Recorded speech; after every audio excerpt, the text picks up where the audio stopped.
Welcome to Business Connection. I'm Liz Spencer. We have a wonderful guest in studio today with me. It's Cesar Morales. He's owner and director of Ace Academy. Yeah. And that is just so cool. It is a tennis academy, and it has a wonderful, pretty brand new facility very close to here over on Quincy. Absolutely. So tell me a little bit about it. Well, Ace, we started a long time ago. We've had an existing clientele with, we really specialize in juniors, even though we do have some adults that have been with us for years. And the idea came, again, many years ago, and we had a chance to move into this brand new facility for us at the end of August. And we've been very lucky to, to overtake the facility. One of the things that I think is really neat about Ace Academy is that you are concerned with the whole athlete. It's not just about being tennis. So tell me a little bit about that philosophy. I was really impressed. Well, it's a lot easier to develop a tennis player by having an athlete first. Okay. So of course that's really where we come in, and that's when we talked about how early we start our players. We start them as soon as they can come out there and just walk, because they might not be able to have a racket in their hand and hit the ball, but they're definitely able to start athletic activities. Catching the ball with the right hand, catching the ball with the left hand. Okay, making sure of course the bilateral coordination is there. Making sure of course they can move one foot and they can catch with the other. So anything that's going to make them a better athlete for us later on to really instruct them in the tennis department, it's going to make our life a lot easier. And I think that's awesome. And I've often thought, I played both softball and soccer, that I should have played tennis. Mostly because it's a sport that can carry on for a majority of your lifetime. For sure. And the crossover is great. But you are very much in favor of your tennis players playing soccer and playing basketball. You got it. Well, pre-puberty, we want our players playing as many sports as possible, especially complement, our tennis, right, which of course is our cup of tea. Because that's going to help them. For example, soccer. When you play soccer, it's a lot of, side-to-side lateral movement, forward and back, a lot of diagonals.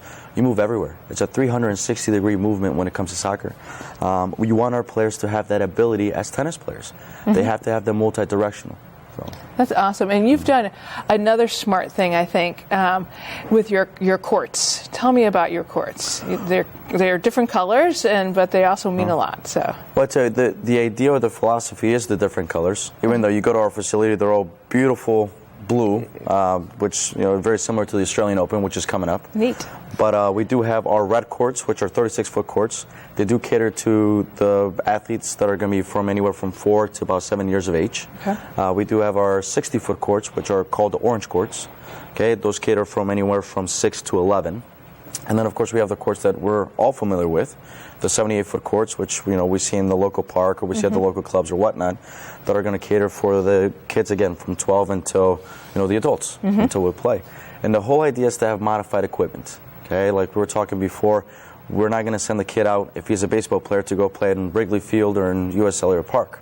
We want him to play them in a modified equipment or a modified field, so of course it's relative to them. Right. Okay? We're asking these kids to play an adult game when these kids have to be playing a kid's game, okay, and of course progress along the way.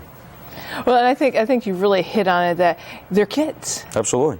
For sure. And sports and athletes are big business across the board, so everybody's trying to tap into that, for good or for bad. But so it's refreshing to hear that you're actually concerned with them being kids.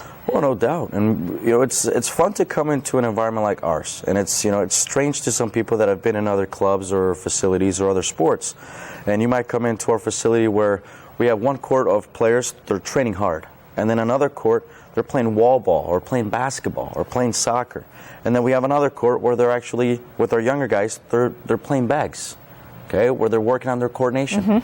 So it allows them to have more fun, more freedom, to explore, but also to develop the athletic sense that's going to help them in the future to become the best tennis athletes that they can be. So how does somebody get started with Ace? If I have an elementary or a junior high kid and I want to sign them up for tennis, what's that going to look like with you? Well, we're in the world of cell phones. Okay, email, text, call. You call me. Hey, we want to come in. We want to see what this is all about.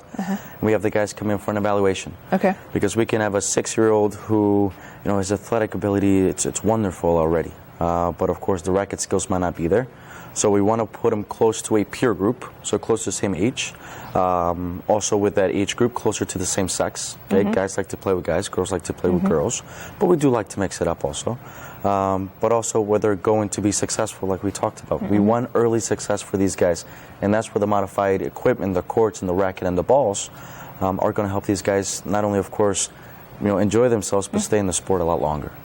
And are you playing, is it group lessons or is it individual lessons or a combination? You got it. It's a combination. Okay. Especially for our older guys, it definitely is for the guys that are more on the excellence route, where they're looking into playing tournaments and, traveling, stuff like that. It is, of course, the one-on-ones, your private practice, and, of course, your team practice. And for us, it really is a team atmosphere.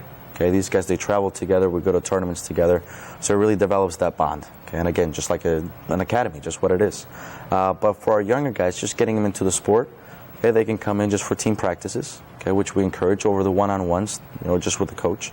And they, again, develop the skills through the modified equipment and just their friends, just playing a game and playing the sport. I think that's great. I think tennis suffers a little bit from a PR crisis right now, but it's really thriving here and in the world. It's sneaky. It's a sneaky sport here, okay, in the U.S. for sure, because we don't have that great American talent, at least on the male side. We still have, of course, Serena, who is, still up there in your face. Who's, she's wonderful and she's a good, tennis role model for our kids. But we don't have, the rest of the world has Rafa Nadal and has Roger Federer and Novak Djokovic. Three different countries, all come from pretty much Europe, but it's thriving and booming over there. And South America is the same thing. But the modified equipment that we're trying to use now here in the States has been long used over there. This is why they've been able to develop these athletes, while we are 10, 15, 20 years behind, where, of course, they've done it already. Well, now we've got a real competitive advantage with you and Ace Academy. I hope so. So we appreciate you stopping by, telling us a little bit about it. I think that's awesome. We wish you tremendous luck, and we'll be checking back in with you to make sure you're doing okay. So I appreciate it. We're going to be right back with more Business Connections. Stay tuned.